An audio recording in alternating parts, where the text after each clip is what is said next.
Bonsoir. Je vais me prêter aujourd'hui à un exercice difficile et délicat. Je vais vous parler du professeur Patrick Ngana. Patrick Ngana est un éminent professeur, vous le savez. Patrick Ngana a beaucoup intervenu dans le combat que les Camerounais mènent aujourd'hui pour faire partir le dictateur Paul Biya du pouvoir et pour faire venir au pouvoir au Cameroun un président élu par le peuple camerounais pour que la crise anglophone puisse être résolue, pour que le peuple camerounais puisse être libéré. Mais le professeur Patrick Ngana, particulièrement en ce moment, est très décrié, très controversé, et je dirais même surtout très incompris par beaucoup qui le suivent déjà. Je vais vous apporter ma part de réponse.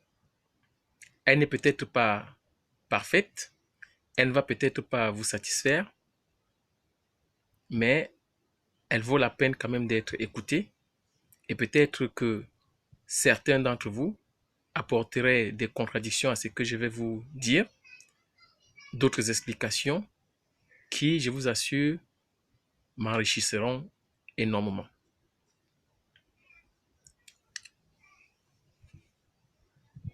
Je vais vous recommander déjà, pour commencer, une vidéo de Patrick Ngana intitulée « Le leadership, c'est quoi dans ce combat ?» C'est une vidéo qui dure environ 1 heure de temps.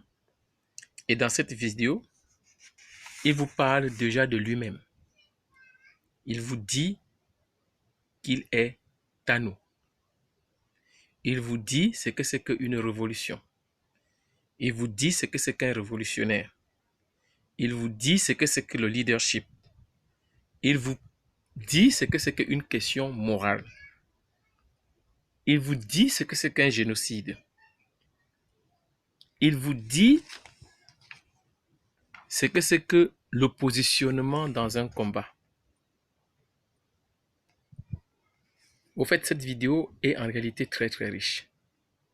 Il faut la regarder plusieurs fois pour bien comprendre. Et c'est justement peut-être pour cela que le professeur Patrick Ngana est un personnage très difficile à comprendre. Je suis même arrivé à la conclusion que, au fait, il n'est même pas qu'un professeur, c'est un maître. Pourquoi je pense que c'est un maître? C'est un maître parce que un maître, c'est quelqu'un qui n'est pas là pour chercher une place. Un maître, c'est quelqu'un qui est là pour faire en sorte que chacun prenne sa place. Et c'est ce que fait le professeur Patrick Ngana. Il sait quel est le problème de la cité camerounaise aujourd'hui. Il y a beaucoup de problèmes. Il y a même le problème d'alcoolisme. Il y a le problème des désordres dans les familles. Les parents qui font n'importe quoi. Des enfants qui ne sont pas suivis à l'école. Il y a la misère. Il y a les vols. Il y a les détournements. Il y a toutes sortes d'abus. Il y a toutes sortes de crimes qui ne sont pas toujours faits que par le gouvernement, même entre la population eux-mêmes. Il y a la corruption qui est devenue endémique. Il y a des meurtres. Il y a plein de choses qui ne marchent pas au Cameroun. Mais de toutes ces choses qui ne marchent pas, il y en a un qui est la mère de tous, qui est le père de tous, qui est le plus grand de tous. Et ça, c'est le génocide. Et le génocide, c'est un crime qui se cache par celui qui est en train de le commettre. Le génocide, c'est un crime qui se planifie par celui qui a décidé de le commettre. Et il est tellement caché au Cameroun, et il est tellement planifié au Cameroun, que le Cameroun est l'un des rares pays en Afrique et peut-être même dans le monde à avoir connu en moins de 60 ans plus de 5 génocides. Même si Paul Biya a la malignité de le faire par dose homéopathique pour que cela ne puisse pas vraiment se voir. C'est-à-dire des petits à-coups. Et une fois qu'ils se rendent compte qu'ils ont bien compris la leçon, ils se calment pour un certain temps. Mais force est de constater que chaque fois quand il y a eu des génocides au Cameroun, c'était précisément soit avant ou juste après les élections, soit avant ou juste au moment de chercher une sorte de légitimation du pouvoir. Parce que, en réalité, au Cameroun, le pouvoir d'exercer le commandement suprême au Cameroun n'a jamais été octroyé à cette personne-là qui octroie ce pouvoir-là sur les Camerounais par les Camerounais, mais c'est un pouvoir que ces gens-là détiennent de quelqu'un d'autre, en l'occurrence de la France. J'aimerais bien nommer la France comme Patrick Ngana nous exige à nommer les origines de nos problèmes. La France, l'Occident, comme vous voulez, mais je dis bien la France parce que c'est elle qui est au premier plan dans cette histoire. Paul Biya ne nous doit rien, c'est pour ça qu'il nous maltraite. Ahidjo ne nous devait rien, c'est pour ça qu'il nous maltraitait aussi. Même si la différence entre Paul Biya et Ahidjo, c'est qu'Ahidjo au moins aimait son pays et que Paul Biya ne l'aime pas du tout. Ça, c'est un autre débat, on pourra en parler une autre fois. Je reviens sur les explications par rapport à qui est Patrick Ngana. Patrick Ngana ayant donc compris que le plus grand mal du Cameroun était le génocide, qu'il était caché, qu'il n'est même pas répertorié dans le code pénal camerounais comme faisant partie d'un des crimes que la justice camerounaise peut condamner, il s'est donc posé la question pourquoi. Il est donc parti dans un pays qui a connu le génocide en Afrique ces dernières années, le Rwanda, et il a étudié cette question de génocide pendant des années. C'est lui-même qui le dit. Il a écrit des livres et il vous invite aujourd'hui à les lire pour pouvoir bien le comprendre. Et nous, en tant que Camerounais, croyez-moi, on a de la chance d'avoir un grand monsieur comme ça parmi nous. Et à son âge, il a, je crois, à peine 50, 49 ans. Il n'a même pas encore 50 ans. Mais c'est un très, très grand monsieur déjà. Il est très loin. Quand il est en train de nous expliquer que lui-même, c'est à nous, est à nous, dans sa langue bamileke dont il est originaire, veut dire ta, le père, nous, le problème ou le problème, dont il est le père des problèmes. Il vous dit, sa société, ses ancêtres avaient déjà répertorié que dans une cité, quand il y a un problème, le Tanou, dont le père de problème, doit se lever et dire quel est le problème et quelle est la solution. C'est son rôle. Et c'est ça, comme il l'explique très bien, le leadership. Vous comprenez qu'une personne comme ça n'a pas peur du roi, n'a pas peur du chef, n'a pas peur des notables, n'a pas peur de qui que ce soit. Mais en même temps, il est avec tout ce monde-là. Tout simplement parce que quand la société marche bien et qu'il n'y a pas le nous, c'est-à-dire le problème, quand tout va très bien, on ne l'entend pas, on ne le voit pas, mais il est là. Et il est là pour être une marque de garantie que votre société se porte bien. Et s'il n'y a pas de problème, le Tanou va faire quoi?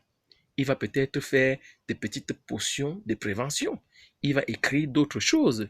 Il va donner des conseils au roi, au chef, aux notables, par-ci par-là, parce que c'est quelqu'un de reconnu. Écoutez bien la vidéo que je viens de vous citer, c'est-à-dire le leadership, c'est quoi dans ce combat.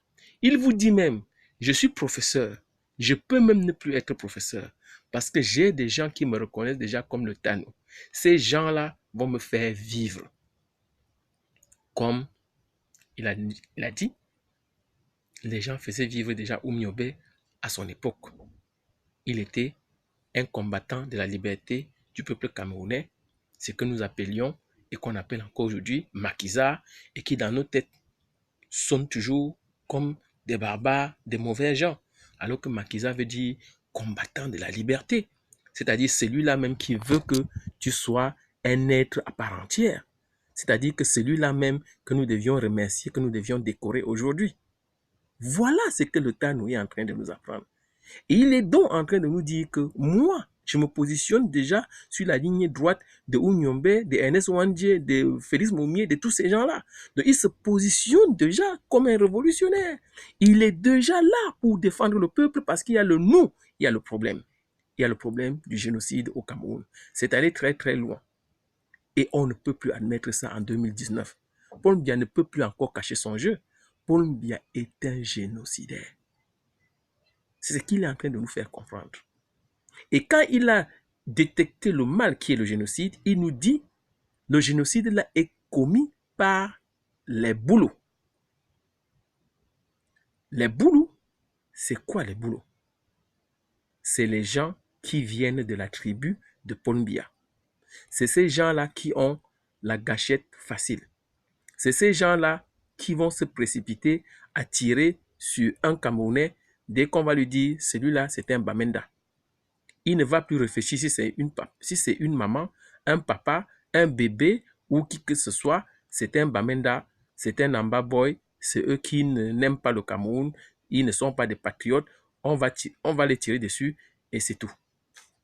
Vous allez me poser la question. Ces sécessionnistes-là, plus c'est comme ça qu'on les appelle, tirent aussi sur les militaires et sur les policiers camerounais. Est-ce qu'eux aussi ne sont pas des génocidaires?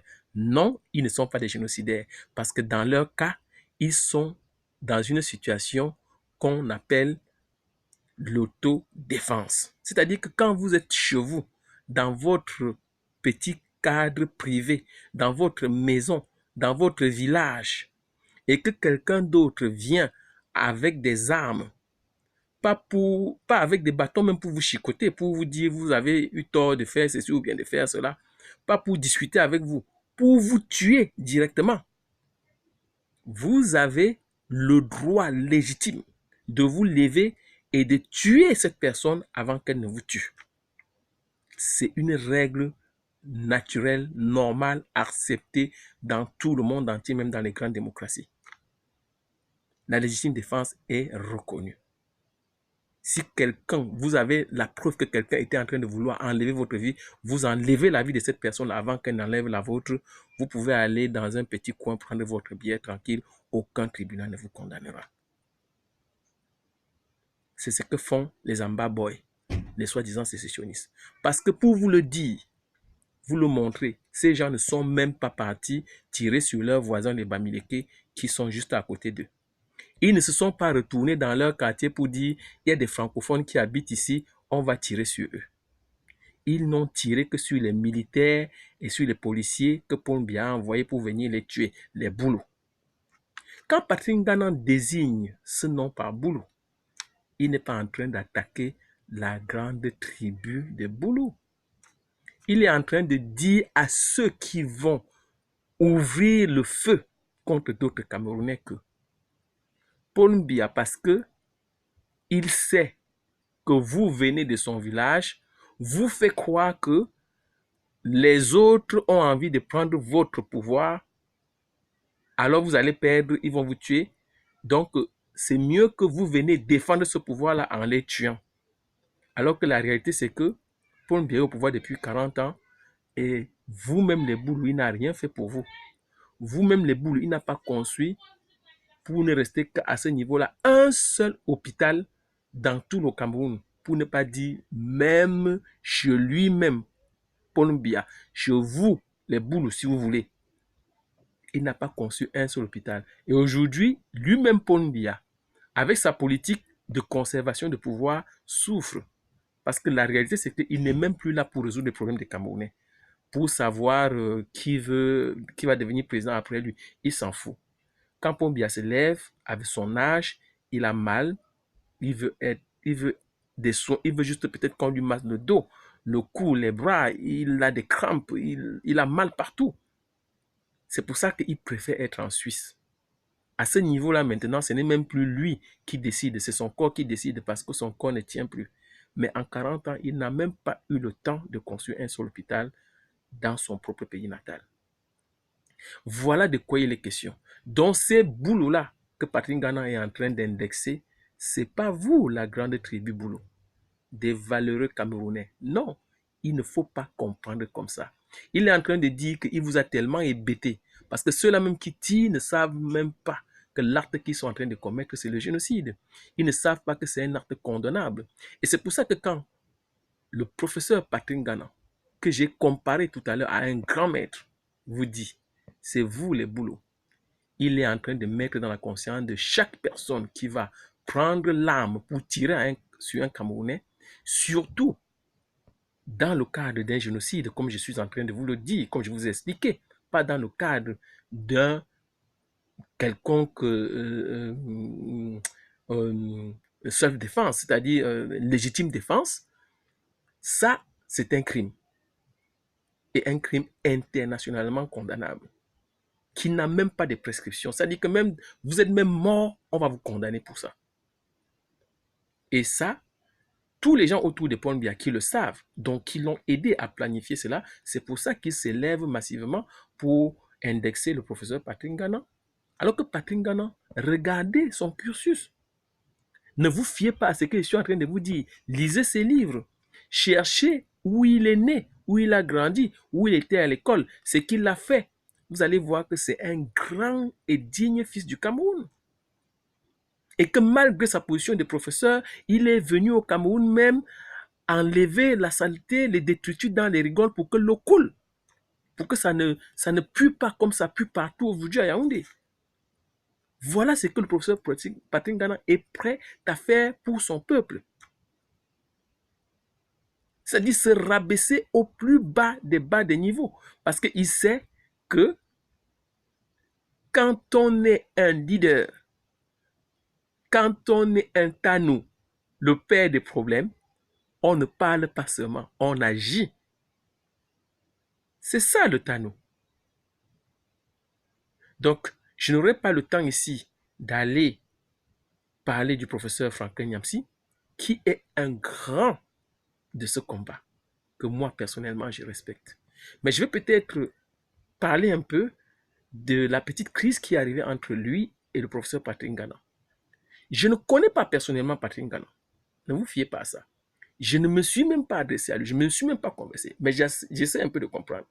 Mais je sais que quand on a cette capacité-là d'être à ce niveau-là, quand il vous dit qu'il est révolutionnaire, c'est-à-dire le révolutionnaire n'indexe pas n'importe qui. Il ne parle pas de n'importe qui. Quand il parle de professeur Franklin Nyamsi, je remarque qu'il a aussi parlé de Maurice Berthold. Je remarque qu'il a aussi parlé de Wilfrid Ekanga. Je remarque qu'il a aussi parlé même de Maître Com, Alice Com, des Kawala qui font de la politique au Cameroun, qui sont dans des partis d'opposition, Maître Com qui est avocat et qui est parti civil. Toutes ces personnes-là que je viens de citer les noms, c'est des sommités de la République du Cameroun, des personnes qui ont fait des grandes choses. Mais quand un maître comme Patrick Ngana les cite, ça apparaît comme s'il est en train de les indexer pour dire vous ne faites rien. Surtout, ce qui m'a le plus choqué même, c'est même pas celui du professeur Franklin Nyamsi, c'est celui de Wilfrid Ekanga. Quand il lui a dit, oui, tu n'as rien fait pour ton homonyme, Wilfrid Siewe, qui a été arrêté au Cameroun et tout.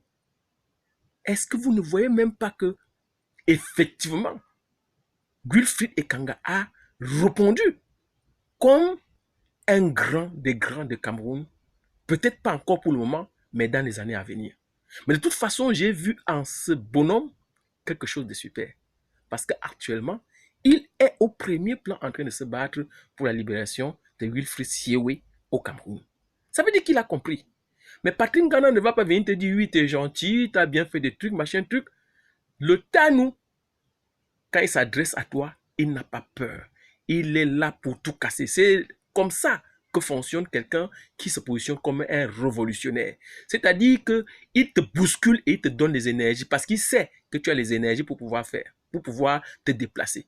Et Wilfried Kanga a bien compris la leçon et il est en train de faire ce qu'il avait à faire depuis avant même que Patrick Ngana ne puisse parler. Je reviens donc au professeur Franklin Nyamsi. Toi que je respecte beaucoup, toi que je connais beaucoup. Il faut comprendre une chose. Je pense que le professeur Patrick Ngana est allé un peu très loin en prenant des trucs de détournement de fonds, des trucs pour t'attaquer.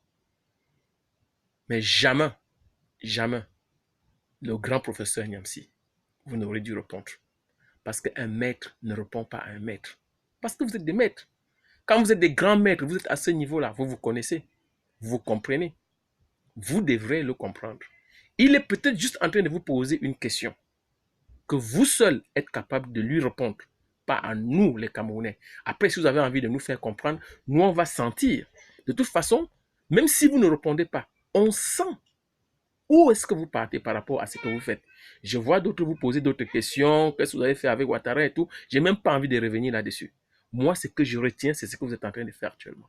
Et je sais que sans une personne comme vous, professeur Franklin Nyamsi, même moi, je n'aurais pas compris le sens de ce combat. Parce que vous expliquez tellement les choses avec votre capacité de pouvoir, de pouvoir mâcher, de pouvoir diluer, de pouvoir distiller pour que nous avalions seulement et faisions nôtre. Vous voyez, j'utilise vos propres mots pour vous dire que voilà, je comprends et je vous suis vraiment. Ça me fait énormément plaisir. J'apprends beaucoup de vous et je vous en remercie beaucoup. Mais jamais vous n'allez dire au professeur Ngana, si vous vous amusez, je vais vous amener au tribunal. Si vous amenez le professeur Patrick Ngana au tribunal, je vous assure, en ce moment-ci, il va être très heureux. Très heureux. Ça va beaucoup l'amuser. Vous vous amuserez énormément un Tanou, un révolutionnaire, c'est quelqu'un qui n'a même pas peur de la mort. Imaginez-vous. Parce que là, quand il va y avoir un combat, là, il cite les Oumniobe, les Enes Wandji et tout. Il sait comment ils ont terminé. Mais il l'a même dit. Pendant des décennies, on n'a jamais prononcé le nom de Oumniobe. Mais aujourd'hui, son nom revient. Son nom revient. Bien aujourd'hui, il peut se mordre, il peut faire tout ce qu'il veut. Ben, c'est le nom qui revient. C'est un des grands Camerounais de tous les temps, peut-être le plus grand de tous les temps. C'est tout, c'est comme ça. C'est l'histoire. Patrick Ngana est peut-être en train de vous dire, vous faites tellement du bon travail que il faut maintenant aller plus loin. C'est-à-dire devenir un grand maître. Quelqu'un qui n'est plus sensible, même à la mort, même à rien. Vous avez dit, oui, si on enlève votre honneur et tout, il s'en fout de l'honneur. Lui aussi, c'est un père de famille comme vous. Mais vous voyez, il a déjà tout mis à l'abandon. Ceci dit, je ne suis pas aussi fou, je ne suis pas bête. Je sais que nous tous, les Camerounais, on a quelque chose en nous qui n'est pas bon. L'ego surdimensionné, n'est-ce pas? Quand on parle toujours, on finit toujours par dire, tu sais qui je suis, hein, tu sais qui je suis. Ben, tu es qui? Professeur Franklin Nyamsi, vous êtes qui? Professeur Patrick Ngana, vous êtes qui? Mais ceci dit, je le dis en rigolant, parce que vous êtes énorme. Mais vous n'êtes pas énorme par rapport à... Moi, je voudrais bien que vous puissiez vous défendre quand on vous attaque de l'extérieur. Et vous savez, l'extérieur même est déjà l'intérieur. Mais pour le moment, on doit commencer par chez nous. Et il faut que pour que ça bouge chez nous, qu'il y ait des gens comme vous, professeur Nyamsi, qu'il y ait des gens comme vous, professeur Ngana. Professeur Ngana, de toute façon, moi-même, je sais que quand j'ai commencé, j'ai dit, je vais essayer. Parce que même moi, je sais que si j'ai affaire à vous, je m'attendrai à ce qui va m'arriver. Mais si je me permets de parler et de prononcer votre nom, croyez-moi, c'est parce que je suis prêt à accepter des gifles qui viendront de vous. Parce que je sais que vous ne pouvez pas me gifler pour rien. Donc, je vais arrêter mon petit exercice à ce niveau. Je pense vous avoir dit l'essentiel. Et puis, si ce n'est pas assez, je reviendrai une autre fois. Je vous le promets. Bonne journée à tous.